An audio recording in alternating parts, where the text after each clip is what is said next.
ყველას კარგად მოგვეხსენება, რომ 20 იანვარს შედგა ამერიკის 47 პრეზიდენტის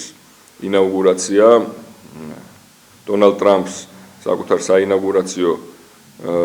სიტყვაში ჰქონდა ძალიან ბევრი უმნიშვნელოვანესი პოლიტიკური გზავნილი. საერთო ჯამში მან მისი ადმინისტრაციის მომავალი პოლიტიკა დაახასიათა ერთი წინადადებით, რომ ეს იქნება საღი აზრის რევოლუცია, რაც აჩენს დადებით პოზიტიურ მოლოდინს, რადგან თუ საღი აზრი დაბრუნდება ამერიკის შეერთებული შტატების პოლიტიკაში, მაშინ გაჩნდება შესაძლებლობა ურთიერთობების ნორმალიზებისა საქართველოსა და ამერიკას შორის, რაც გამოწვეული იყო სწორედ აი ამ საღი აზრის არარსებობიდან გამომდინარე. ბუნებრივია, როდესაც ერთ მხარეს არის საღი აზრი, ამ შემთხვევაში საქართველოს მხარეს და მეორე მხარეს აბსოლუტურად გიჟური ლიბერალური ინტერესები და დღის წესრიგი, იქ თანამშრომლობა და დიალოგი ხდება შეუძლებელი, ასე რომ თუ საღი აზრი ბრუნდება ამერიკის შეერთებული შტატების პოლიტიკაში, ეს ნიშნავს იმას, რომ ჩნდება აბსოლუტურად რეალური შესაძლებლობა ურთიერთობების გადატვირთვის და ურთიერთობების ნორმალიზებისათვის. მაგრამ დღეს ამაზე ეს ძალიან დიდი თემაა და ამაზე დეტალურად სიღრმისეულად სასაუბროთ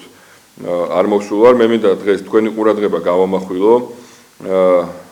სალომე ზურაბიშვილის პატრონი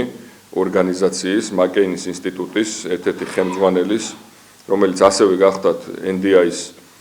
შეფი საქართველოში, ქალბატონი ლორა თორტონი, რომელმაც ამერიკის ახლად არჩეულ პრეზიდენტს ციტირებ გამაუპატიურებელი და კრიმინალი უწოდა. მე მინდა მივმართო ამერიკის ელჩს, მთლიანად ამერიკის საელჩოს, რომ პოზიცია დააფიქსირონ, საკუთარი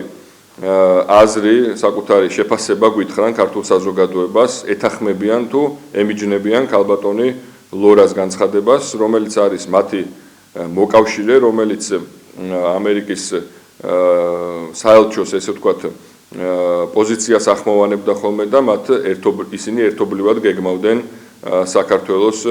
შიდა პოლიტიკურ საქმეებში ჩარევას, გადატრიალებებს, გახსოვთ მაკეინის ინსტიტუტის რეკომენდაციები, რომლის მიხედვითაც მოქმედებდა მათ შორის ამერიკის საელჩო, ჩვენი დესტრუქციული ოპოზიცია, ევრობიუროკრატიის წარმომადგენლები, ამერიკელი ჩინოვნიკებიც, ასე რომ მაკეინის ინსტიტუტი გვევლინება საქართველოში როგორც deep state-ის ერთ-ერთი ნათელი გამოხატულება, რომელიც წინა პლანზე იყო მთელს ამ პროცესებში. ამიტომ ჩვენ გვაქვს სრული უფლება მოვითხოვოთ ამერიკის საელჩოსგან ძალიან მკაფიო კონკრეტული პოზიციის დაფიქსირება. ისინი ეთანხმებიან თუ არა ლორა თორტონის განცხადებას, რომ ამერიკის ახალი პრეზიდენტი დონალდ ტრამპი არის გამაუპატიურებელი, მოძალადე და კრიმინალი. ასევე იცით თქვენ, რომ სალომე ზურაბიშვილი გახდა მაკეინის ინსტიტუტის სტიპენდიანტი და სალომე ზურაბიშვილი სულ ცოტა ხნის წინ აცხადებდა, რომ რუსული პროექტი იყო დონალდ ტრამპი და რუსული ჩარევის შედეგი იყო დონალდ ტრამპის გამარჯვება, რომელიც შემდეგ ვნახეთ, როგორც ცდილობდა შეპარული იყო, მიახლოვებული იყო მაინც დონალდ ტრამპის ინაუგურაციის დარბაზს და გაეყიდა საზოგადოებაში, რომ თითქოს ის მიწვეული იყო ახალი ადმინისტრაციის მიერ. ეს რა თქმა უნდა არის პოლიტიკური ფარისევლობის და პოლიტიკური აფერისტობის ნათელი მაგალითი და ამერიკის საელჩოს სხვა მოკავშირეებიც დესტრუქციული ოპოზიციის სახით, რომლებსაც ამერიკის საელჩო ფარველობდა, მათ მოქმედებებზე განცხადებებს აკეთებდა და ძალიან აქტიურად მხარს უჭერდა, იგივე ნიკა გვარამია თუ სხვები, დესტრუქციული ოპოზიციის წარმომადგენლები, რომლებიც ღიად ამბობდნენ, რომ ტრამპი არის რუსული პროექტი და პირდაპირ პუტინის აგენტობას, ესე ვთქვათ, აბრალებდნენ მას. ამიტომ ჩვენ გვაინტერესებს ამერიკის საელჩოს პოზიცია, ეთანხმება თუ არა ქართული დესტრუქციული ოპოზიციის შეფასებებს იმასთან დაკავშირებით, რომ ტრამპი რუსული პროექტია, ეთანხმება თუ არა მაკეინის ინსტიტუტის და ყოფილი NDI-ის ხელმძღვანელის ლორა თორტონის შეფასებებს, რომ დონალდ ტრამპი რეიპისტი, მოძალადე და კრიმინალია. წინააღმდეგ შემთხვევაში ჩვენ ქართული საზოგადოება მივმართავთ ახალ სახელმწიფო მდივანს, სახელმწიფო დეპარტამენტს იმისათვის, რომ გავიგოთ, გავარკვიოთ რეალურად რას ფიქრობს ამერიკის საელჩო საქართველოში იმასთან დაკავშირებით თუ რა განცხადებებიც კეთდება ლორა თორტონის, სალომე ზურაბიშვილის, ნიკა გვარამიას თუ სხვათა მხრიდან, რომლებიც ტრამპს ამერიკის 57 პრეზიდენტს უწოდებდნენ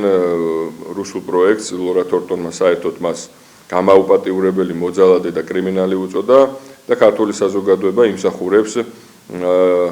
იმას რომ პასუხი გაეცეს ამ კითხვას და საელჩო რომელიც ხან ქარდების კამპანიას აწარმოებდა ძალიან აქტიურად იყო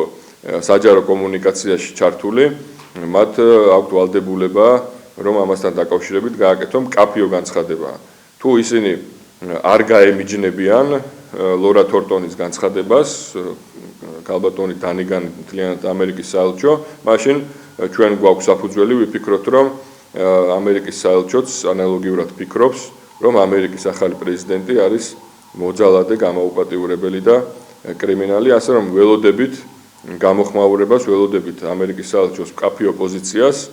რომელიც კიდევ ერთხელ ვიმეორებ ძალიან აქტიურ საჯარო კომუნიკაციაში იყო გახსოვთ ქარდების კამპანია არტოვებდნენ არცეთ მოვლენას არცეთ განცხადებას ქართულ შიდა პოლიტიკასთან დაკავშირებით რომელიც მათი ყურადღების მიღმა დარჩებოდა ასე რომ ეს არის უმნიშვნელოვანესი საკითხი ლორა თორტონი არის ძალიან აქტიური ფიგურა ის ხელმძღვანელობდა და იყო ჩართული საქართველოში სახელმწიფო გადატრიალების დაგეგმვასა და განხორციელებაში ის წლების განმავლობაში მუშაობდა NDI-ის ხელმძღვანელად საქართველოში და მათ აგერ სალომე ზურაბიშვილს ყოფილ პრეზიდენტს და რეზიდენტს დაუნიშნეს სტიპენდია რითიც მათ დაადასტურეს რომ სალომე ზურაბიშვილი რეალურად სტიპენდიის დანიშვნამდეც მათზე მუშაობდა და მათ ინტერესებს წარმოადგენდა და ასევე მაკენის ინსტიტუტი თუ NDI ამერიკის საელჩოსთან მჭიდრო თანამშრომლობაში იყვნენ და ესე ვთქვათ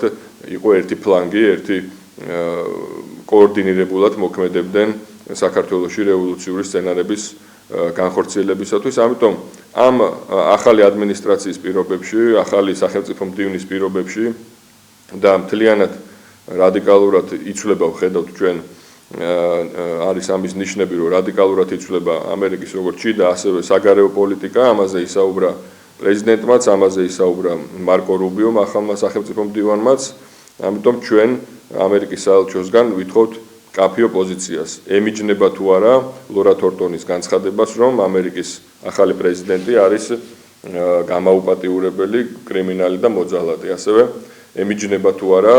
სალომე ზურაბიშვილს, რომელიც ამავე ინსტიტუტის, მაკეინის ინსტიტუტის სტიპენდიანტი გახდა ცოტა ხნის წინ, რომელიც ამბობდა, რომ ტრამპი რუსული პროექტია და რუსული ჩარევის შედეგია მისი გამარჯვება ამერიკის არჩევნებში. ასე რომ ველოდებით ამერიკის საელჩოს პოზიციას. თუ კითხვები არის? კი ბატონო. მოგოდინები როგორი არის? აი, რა ტრამპის განცხადებები ნახეთ.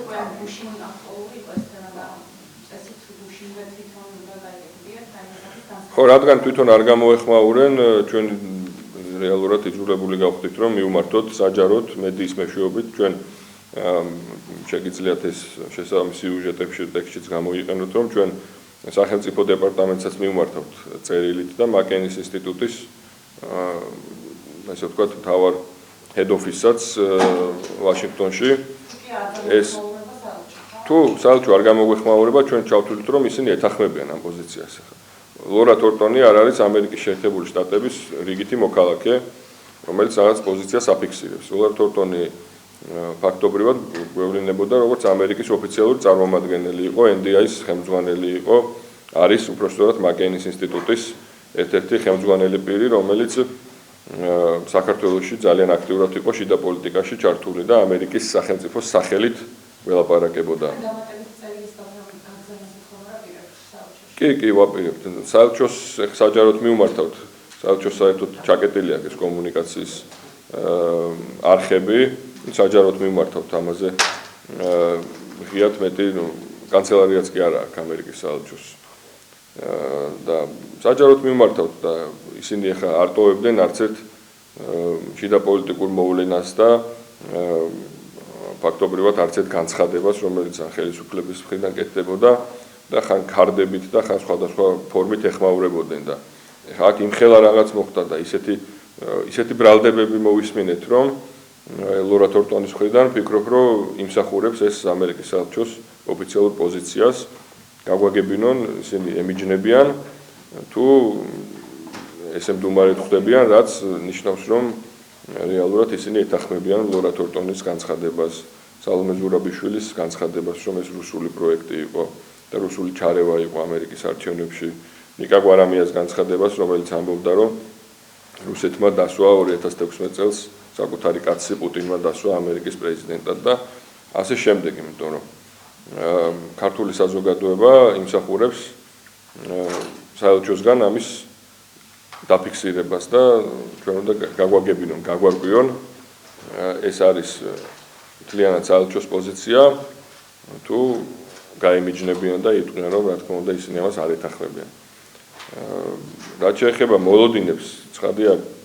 ზოგადად არის ძალიან პოზიტიური მოლოდინები, გამომდინარე იქიდან თუ რა სიტყვა წარმოთქვა ამერიკის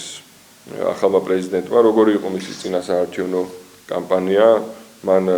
ეს დაპირებები უკვე საქმეში განახორციელა და იცით, რომ არაერთი განკარგულება გამოსცა, მათ შორის სამი თვით შეაჩერა ყოველგვარი საგარეო დახმარება, რომელიც ფონდების საშუალებით მიდიოდა და ძირითადად ეს იყო NGO სექტორის დაფინანსება, რომელიც მან თქვა, რომ არ მოდის ამერიკის ახალი საგარეო პოლიტიკის ინტერესებთან შესაბამისობაში, ამიტომ მოხდება მათი გადამოწმება, მოხდება საგარეო პოლიტიკის ძირეული ცვლილება, ტრამპი აქცენტს აკეთებს სუვერენიტეტზე, ტრამპი აკეთებს აქცენტს ეროვნულ ინტერესებზე, ერების არსებობის მნიშვნელობაზე და ის აღიარებს, რომ ყველა ქვეყანას გააჩნია საკუთარი ინტერესები და მთავარი, რასაც ის ამბობს, მან ერთი წინადებით მთელი მისი პოლიტიკა შეაფასა როგორც საღი აზრის რევოლუცია და ეს არის ყველაზე მნიშვნელოვანი, რომ საღი აზრი ბრუნდება, რაც იმას ნიშნავს, რომ ეს ლიბერალური სიგიჟე და ეს ლიბერალური დიქტატი, რომელიც იყო გაბანტონებული ამერიკის პოლიტიკის ყველა მიმართულებაზე, როგორც საშინაო, ასევე საგარეო, ეს დასრულდება და ის ძველი წყალებში წესრიგი მთლიანად ჩამოიშლება. მან Deep State-ის დემონტაჟი და Deep State-ის განადგურება ერთ-ერთ მთავარ ამოცანად დაისახა და ჩვენ ვიცით, რომ Deep State-ის ერთ-ერთი ყველაზე საქართველოში Deep State-ის ასე ვთქვათ გამოვლინება სწორედ იყო არიან ეს ადამიანები, მათი აგენტურული ქსელი, სალომე ზურაბიშვილი, გვარამიები თუ დესტრუქციული ოპოზიციის სხვა წარმომადგენლები, ასევე NDI, რომელსაც ხელმძღვანელობდა ლორა თორტონი და ეხლა უკვე გვევლინება მაკეინის ინსტიტუტის წარმომადგენლად, რომელიც პირდაპირ უწერს სამოქმედო გეგმას, თუ როგორ უნდა მოხდეს ქვეყანაში გადატრიალება, ასე რომ ველოდებით საელჩოსგან კონკრეტულ პოზიციას.